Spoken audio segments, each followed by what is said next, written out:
Salam sejahtera bagi kita semua. Video ini merupakan diseminasi hasil penelitian tesis program Magister Ilmu Hukum Fakultas Hukum Universitas Indonesia pada peminatan Hukum Ekonomi. Perkenalkan, nama saya Yurni Bunga, nomor pokok mahasiswa 2406460214 dengan dosen pembimbing Profesor Dr. Agus Sarjono SH.MH. Judul penelitian tesis ini adalah Tanggung Jawab Direksi BUMN atas kerugian perseroan dalam perspektif Business Judgment Rule pasca penghapusan frasa yang berasal dari kekayaan negara yang dipisahkan. Studi terhadap 6 putusan pengadilan. Penelitian ini dilatar belakangi oleh permasalahan penegakan hukum terhadap direksi BUMN Persero yang hingga saat ini masih menimbulkan ketidakpastian hukum, khususnya ketika BUMN mengalami kerugian akibat dari keputusan bisnis.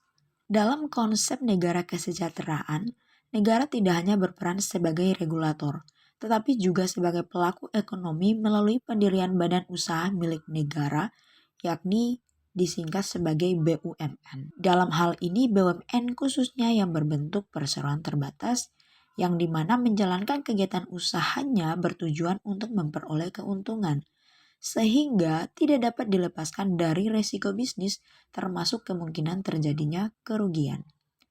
Namun dalam praktik penegakan hukum, kerugian yang dialami BUMN Persero seringkali dipersepsikan sebagai kerugian keuangan negara.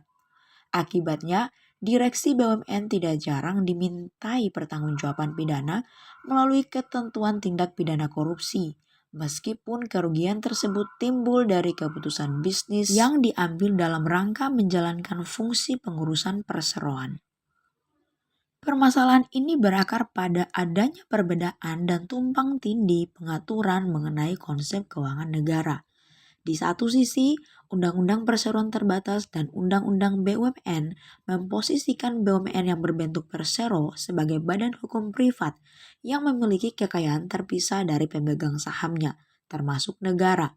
Namun di sisi lain, Undang-Undang Keuangan Negara, Undang-Undang Perbendaharaan Negara, serta Undang-Undang Pemberantasan Tindak Pidana Korupsi menggunakan definisi keuangan negara yang luas, yang mencakup kekayaan negara yang dipisahkan pada BUMN.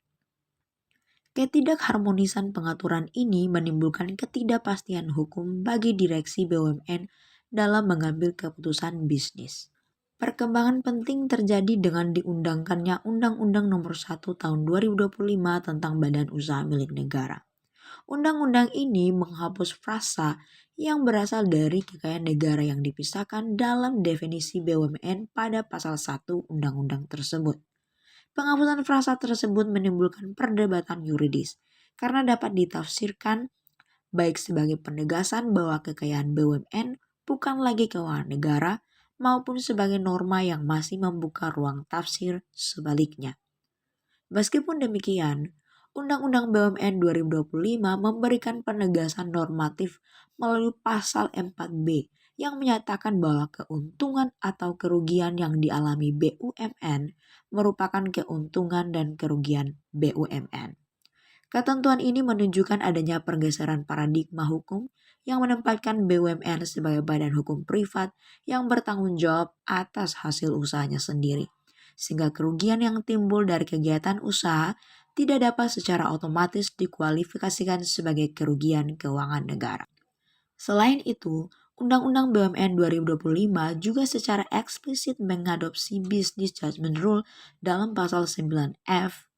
BJR ini menegaskan bahwa direksi tidak dapat dimintai pertanggungjawaban hukum atas kerugian perseroan apabila dapat membuktikan bahwa kerugian tersebut bukan akibat kesalahan atau kelalaiannya, dilakukan dengan itikat baik dan kehati-hatian, tidak terdapat benturan kepentingan, serta telah dilakukan upaya untuk mencegah timbul atau berlanjutnya kerugian.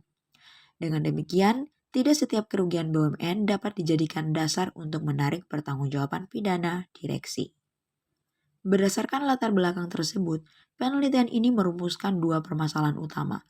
Pertama, bagaimana tanggung jawab direksi BUMN atas kerugian perseroan setelah dihapusnya frasa yang berasal dari kekayaan negara yang dipisahkan dalam Undang-Undang Nomor 1 Tahun 2025 dikaitkan dengan Business Judgment Rule. Dan yang kedua, bagaimana penerapan Business Judgment Rule terhadap direksi BUMN dalam praktik peradilan berdasarkan analisis terhadap 6 putusan pengadilan. Penelitian ini menggunakan metode penelitian hukum doktrinal dengan pendekatan konseptual, serta menganalisis 6 putusan pengadilan yang melibatkan direksi BUMN dalam perkara tindak pidana korupsi. Dari hasil penelitian menunjukkan bahwa penerapan Business Judgment Rule dalam perkara peradilan masih belum konsisten. Dalam beberapa putusan, hakim mempertimbangkan keputusan direksi sebagai diskresi manajerial yang sah dan membebaskan terdakwa. Namun, dalam putusan lainnya, meskipun keputusan diambil untuk kepentingan perusahaan dan tidak terbukti ada niat jahat, direksi tetap dipidana. Ketidakkonsistenan tersebut menunjukkan bahwa Business Judgment Rule belum dijadikan sebagai parameter utama dalam menilai pertanggungjawaban pidana direksi BUMN. Akibatnya masih terdapat ketidakpastian hukum dan potensi kriminalisasi terhadap keputusan bisnis yang sejatinya merupakan risiko korporasi. Kesimpulan dari penelitian ini adalah bahwa pasca berlakunya Undang-Undang BUMN 2025, kerugian yang dialami oleh BUMN yang berbentuk perseroan seharusnya dipahami sebagai kerugian perseroan, bukan secara otomatis sebagai kerugian keuangan negara. Business Judgment Rule perlu diterapkan secara konsisten oleh aparat penegak hukum dan peradilan sebagai batas awal dalam menilai pertanggungjawaban direksi BUMN guna mewujudkan kepastian hukum, keadilan, serta pengelolaan BUMN yang profesional dan berorientasi bisnis.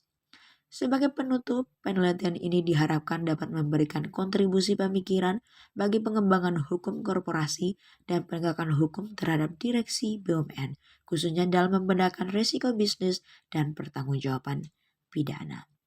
Demikian diseminasi hasil penelitian tesis ini dan terima kasih.